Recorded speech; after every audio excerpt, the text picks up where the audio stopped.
Chapter 2. 2 months, 3 days, and about 8 hours later, the clock on the mantel chimed noon. Captain Rolf, Lord of the Pirates, was late.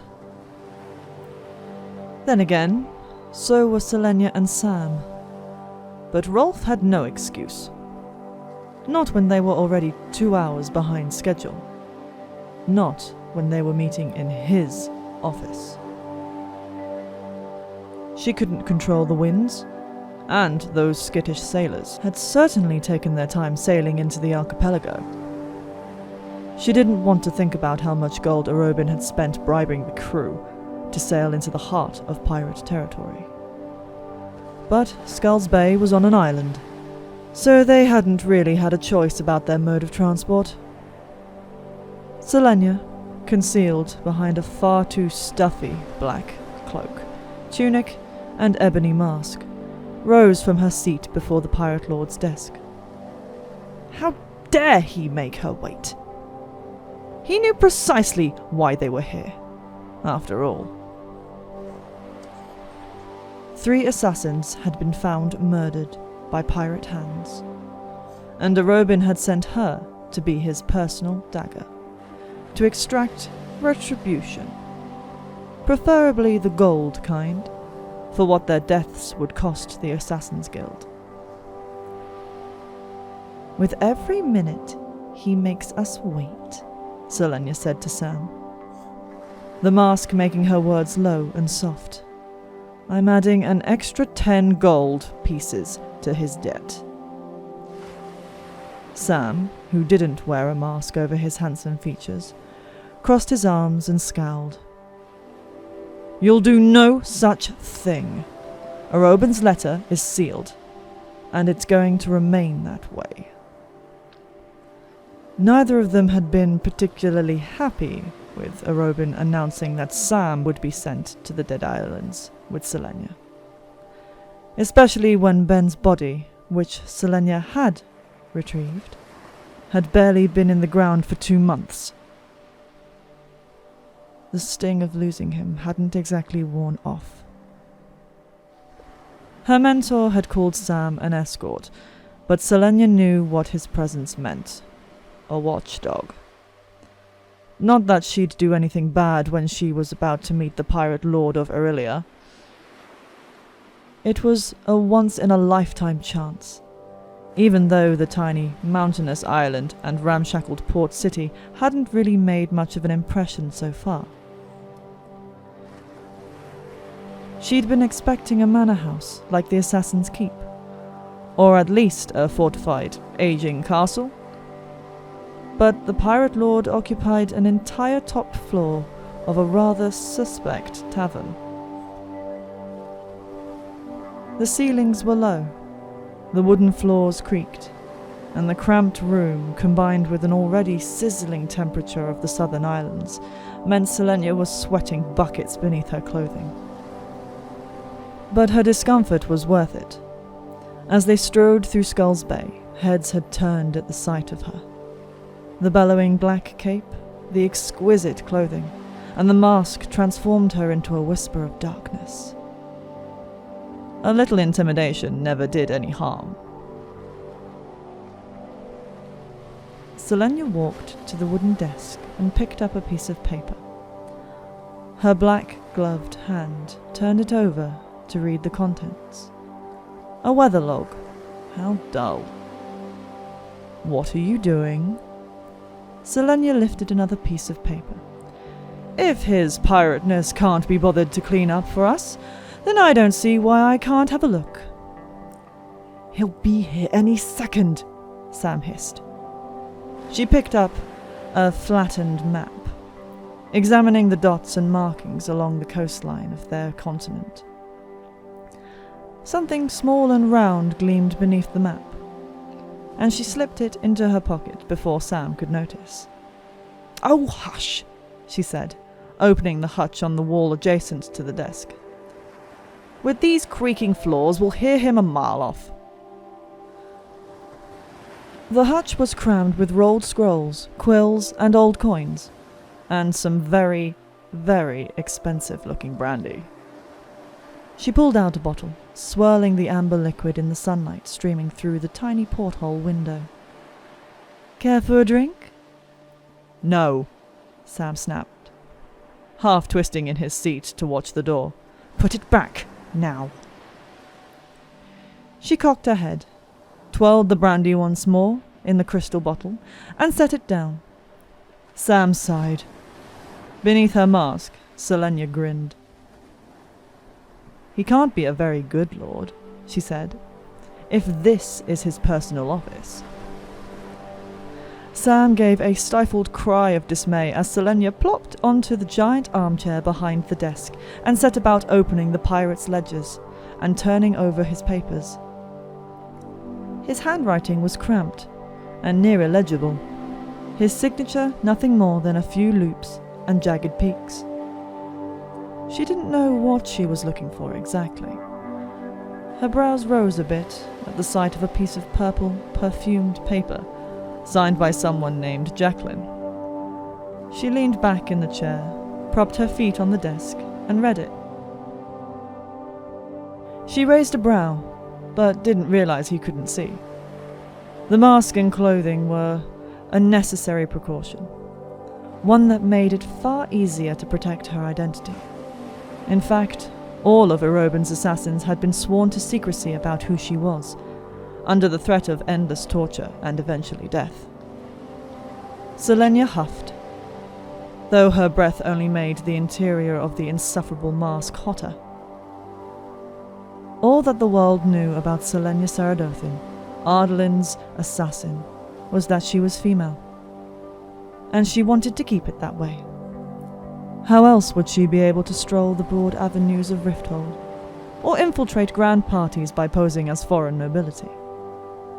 And while she wished that Rolf could have the chance to admire her lovely face, she had to admit the disguise also made her rather imposing, especially when the mask warped her voice into a growling rasp. "Get back in your seat!" Sam reached for a sword that wasn't there. The guards at the entrance of the inn had taken their weapons.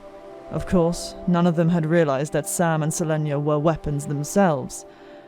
They could kill Rolf just as easily with their bare hands. "Or you'll fight me." She tossed the love letter onto the desk. "Somehow I don't think that makes a favorable impression on our new acquaintance." She crossed her arms behind her head, gazing at the turquoise sea visible between the dilapidated buildings that made up Skull's Bay. Sam half rose from his chair. "Just get back in your seat!" "I've spent the past 10 days at sea. Why should I sit in that uncomfortable chair when this one's far more suited to my tastes?" Sam let out a growl. Before he could speak, the door opened. Sam froze, but Cellenia only inclined her head in greeting as Captain Rolf, Lord of the Pirates, entered his office. "I'm glad to see you've made yourself at home." The tall, dark-haired man shut the door behind him. Bold move, considering who was waiting in his office. Cellenia remained where she sat. Well, he certainly wasn't what she'd expected. It wasn't every day that she was surprised, but she imagined him to be a bit dirtier and far more flamboyant. Considering the tales she had heard of Rolf's wild adventures, she had trouble believing that this man, lean but not wiry, well-dressed but not overtly, and probably in his late 20s, was the legendary pirate. Perhaps he too kept his identity a secret from his enemies. Sam stood, bowing his head slightly. "Sam Cortland," he said, by way of greeting. Rolf extended a hand, and Cellenia watched his tattooed palm and fingers as they clasped Sam's broad hand. The map. That was the mythical map that he'd sold his soul to have inked on his hand. The map of the world's oceans. The map that changed to show storms, foes, and treasure. I suppose you don't need an introduction. Rolf turned to her. No. Cellenia leaned back further in his desk chair. I suppose I don't. Rolf chuckled, a crooked smile spreading across his tanned face. He stepped to the hutch, giving her the chance to examine him further. Broad shoulders, head held high, a casual grace to his movements that came with knowing he had all the power here. He didn't have a sword, either. Another bold move. Wise, too, given that they could easily use his weapon against him. Brandy? He asked. No, thank you, Sam said. Cellenia felt Sam's eyes hard upon her, willing her to take her feet off Rolf's desk. With that mask on, Rolf mused, I don't think you could have a drink anyway. He poured brandy for himself and took a long sip. You must be boiling in all that clothing. Cellenia lowered her feet to the ground as she ran her hands along the curved edge of his desk, stretching out her arms. I'm used to it. Rolf drank again, watching her for a heartbeat over the rim of his glass. His eyes were a striking shade of sea green, as bright as the waters just a few blocks away.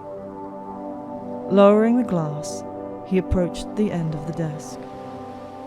I don't know how you handle things in the north, but down here, we like to know who we're speaking to. She cocked her head. As you said, I don't need an introduction. And as for the privilege of seeing my beautiful face, I'm afraid that's something few men receive. Rolf's tattooed fingers tightened on the glass. Get out of my chair. Across the room, Sam tensed. Cellenia examined the contents of Rolf's desk again. She clicked her tongue, shaking her head. You really need to work on your organization of this mess. She sensed the pirate grabbing for her shoulder and was on her feet before his fingers could graze the black wool of her cloak. He stood a good head higher than her. I wouldn't do that if I were you, she crooned. Rolf's eyes glimmered with the challenge. You're in my city, and on my island. Only a hand's breadth separated them.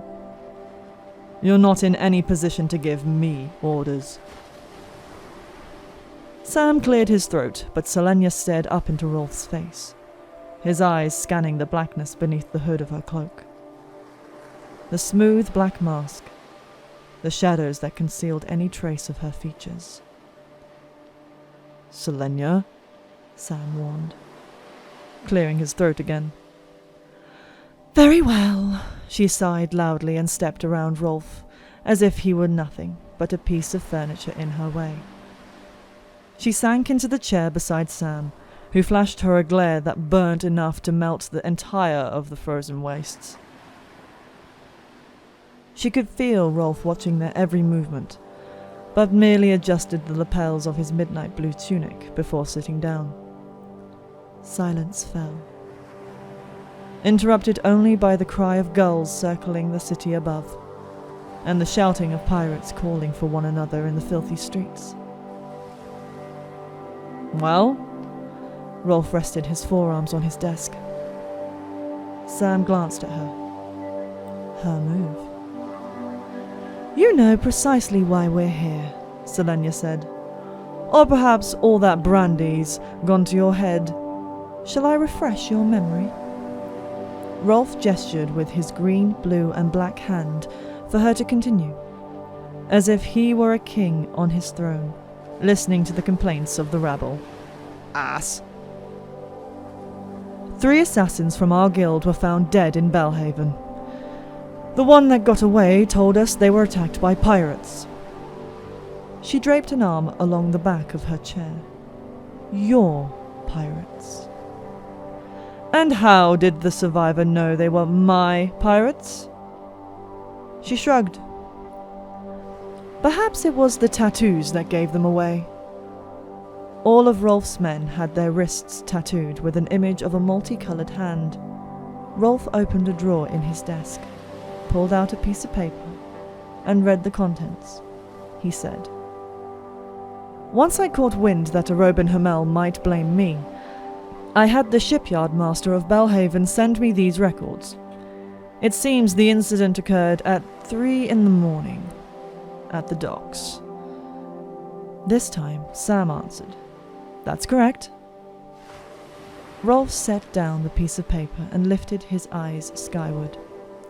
"So if it was 3 a.m, and it took place at the docks, which have no street lamps, as I'm sure you know," she didn't, "then how did your assassins see all their tattoos?" Beneath her mask, Cellenia scowled. "Because it happened 3 weeks ago, during the full moon." "Ah, but it's early spring. Even up in Belhaven, nights are still cold. Unless my men were without coats. There was no way for—" "Enough!" Cellenia snapped. "I suppose that piece of paper has 10 different paltry excuses for your men." She grabbed the satchel from the floor and yanked out the 2 sealed documents. "These are for you." She tossed them on the desk. "From our master." A smile tugged at Rolf's lips, but he pulled the documents to him, studying the seal. He held it up to the sunlight. "I'm surprised it hasn't been tampered with." His eyes gleamed with mischief. Cellenia could sense Sam's smugness oozing out of him. With 2 deft flicks of his wrist, Rolf sliced open both envelopes with a letter knife she somehow hadn't spotted. How had she missed it? A fool's mistake. In the silent minutes that passed as Rolf read the letters, his only reaction was to occasionally drum his fingers on the wooden desk. The heat was suffocating. The sweat slipped down her back. They were supposed to be here for 3 days, long enough for Rolf to gather the money he owed them, which, judging by the growing frown on Rolf's face, was quite a lot. Rolf let out a long breath and shuffled the papers into alignment. "Your master drives a hard bargain," Rolf said, looking from Cellenia to Sam. "But his terms aren't unfair.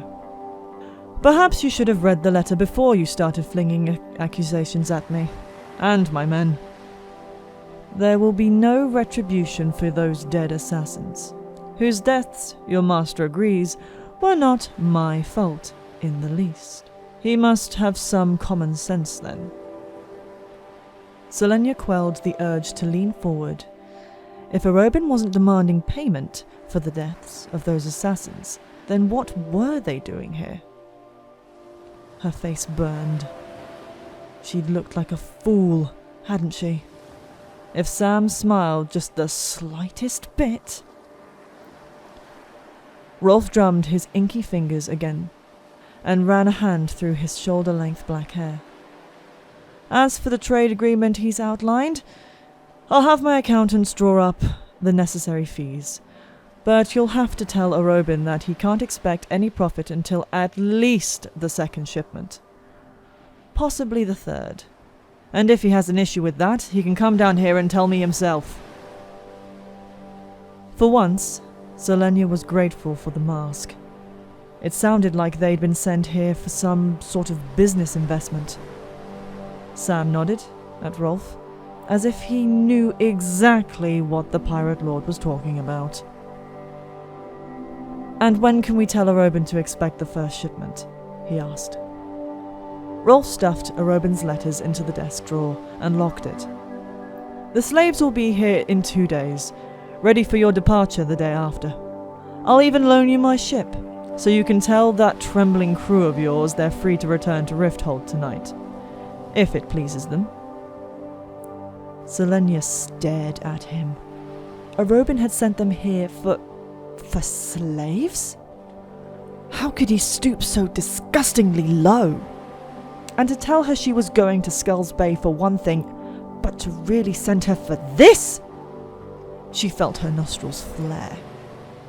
Sam had known about this deal, but he'd somehow forgotten to mention the truth behind their visit.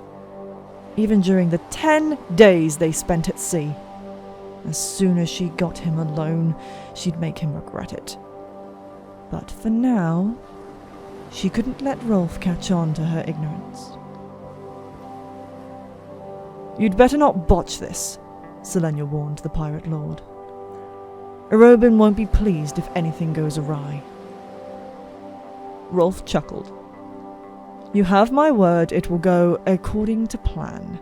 I'm not Lord of the Pirates for nothing, you know. She leaned forward, flattening her voice into an even tone of a business partner concerned about her investment. How long, exactly, have you been involved in the slave trade? It couldn't have been long. Ardlin had only started capturing and selling slaves 2 years ago. Most of them prisoners of war, from whatever territory dared to rebel against their conquest. Many of them were from Elwë, but there were still prisoners from Melisande and Fenharrow, or the isolated tribes in the White Fang Mountains. The majority of slaves went to Calacula, or Endovia, the continent's largest and most notorious labor camps, to mine for salt and precious metals. But more and more slaves were making their way into the households of Ardalin's nobility. And for Arobin to make a filthy trade agreement, some sort of black market deal, it would sully the Assassin's Guild's entire reputation. Believe me, Rolf said, crossing his arms. I have enough experience. You should be more concerned about your master. Investing in the slave trade is a guaranteed profit, but he might need to expand more of his resources than he'd like to in order to keep our business from reaching the wrong ears. Her stomach turned over, but she feigned disinterest, as best she could, and said, Arobin is a shrewd businessman. Whatever you can supply, he'll make the most of it. For his sake, I hope that's true. I don't want to risk my name for nothing. Rolf stood, and Cellenia and Sam rose with him. I'll have the documents signed and returned to you tomorrow. For now, he pointed towards the door, I have 2 rooms prepared for you. We only need one, she interrupted. Rolf's eyebrows rose suggestively. Beneath her mask, her face burned, and Sam choked on a laugh. 1 room, 2 beds. Rolf chuckled, striding to the door and opening it for them. As you wish. I'll have baths drawn for you as well. Cellenia and Sam followed him out into the narrow, dark hallway. You could both use one, he added with a wink. It took all of her self-restraint to keep her from punching him below the belt.